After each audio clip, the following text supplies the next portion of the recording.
What a wonderful story. What a great telling of a story that St. Matthew does in his gospel. This is in every one of the 3-year cycles. We always have, obviously, the same gospel on today because Matthew's the only one who tells this story. St. Luke in his gospel does not tell this one. Remember, St. Luke tells the story of the birth of Jesus much more through Mary, while Matthew, who's writing to Jews who had become Christians, tells it much more through the story of the birth of Jesus, much more through Joseph, because of the importance of the male lineage and all this kind of thing in among the Hebrew people, among the Jewish people. It's a great story. I think it's St. John in his gospel says, if all the stories about Jesus had been written down, the books would cover to the ends of the earth. We don't get everything that went on in the life of Christ in the 4 gospels that we have. What we do get are what the evangelist who was writing thought important for us to have under the inspiration of the Holy Spirit. That's how we have what is written down in the Gospels. You have to remember, for the first 35 years, nothing was written down of the New Testament. Well, actually, yeah, St. Paul starts writing around 50. His letters and things date from the 50s. So Mark doesn't write till around 65 or so, right before the fall of Jerusalem. From his gospel, you can date that. And then Matthew and Luke are both writing probably in Antioch, which was the biggest city in that part of the world at that time, and to 2 different communities. St. Luke writing to a group of Greeks or of Gentiles who had become Christians, and Matthew writing to a group of Jews who had become Christian. That's why in this whole year in Matthew's gospel, we're going to be hearing lots of the Jewish flavor of the scriptures. A lot of the Old Testament is quoted in St. Matthew because he's writing to Jews who had become Christian. These Jews were asking him lots of questions, like, why didn't the whole Jewish community follow Jesus? Why didn't the whole Jewish community believe that he was the Messiah? Why were there so few who really turned to Christ?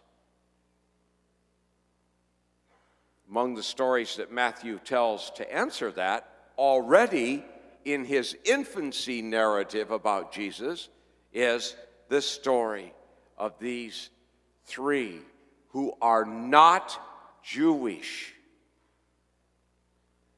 They're Gentiles. They're foreigners. They're from the East. Who were the other people there that recognized what was going on? Poor shepherds. Poor shepherds recognized who Jesus was. The angels told them all about it.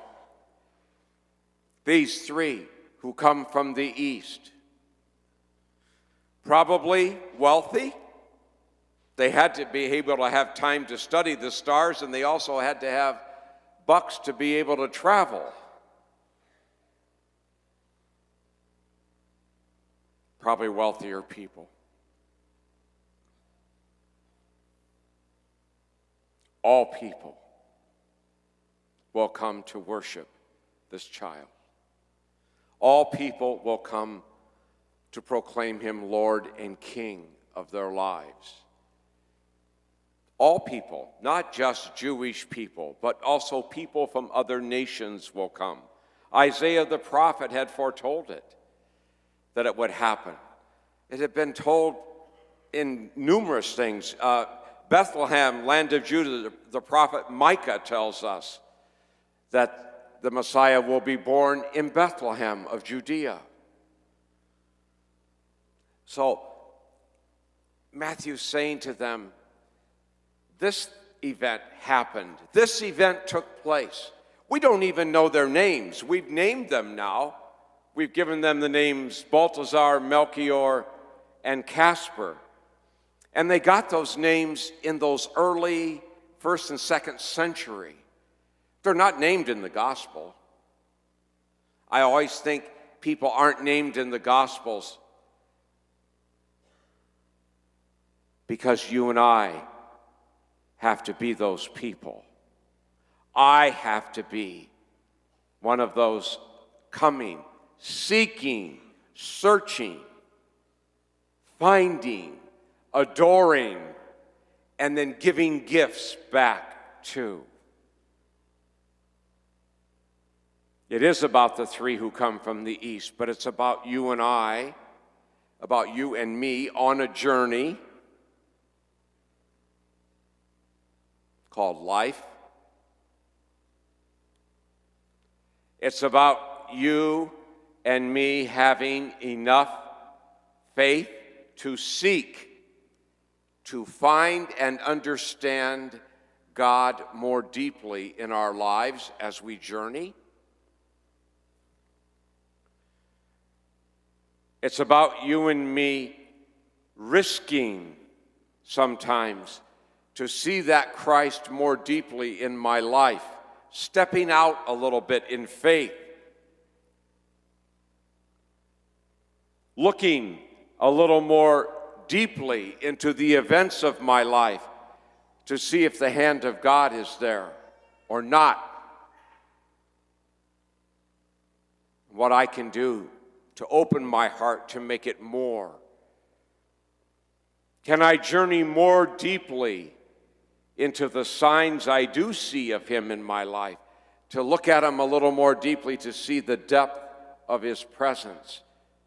Sometimes, at the times when we are most sure that God is not with us, I think are the times when he most truly is with us. I'm just prevented from understanding his presence with me. And then seeking, being willing to take that risk in the journey of my life, to look for Christ more deeply and recognize him as my Messiah, as my Lord, as the Lord of my life. What am I called to do? I'm called to see through the event that I see right in front of me and see Christ. It's not a baby. It's not just any baby.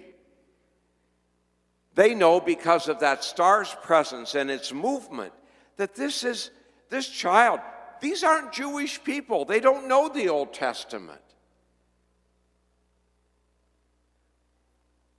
But they were open enough to look and see that something was different here.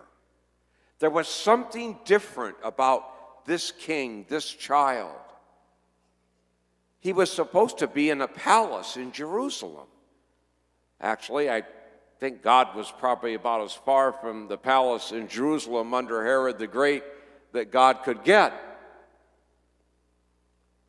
It wasn't in the palace, in a stable, in a little nondescript, unimportant town like Bethlehem. A name in Hebrew which means house of bread. Bethlehem.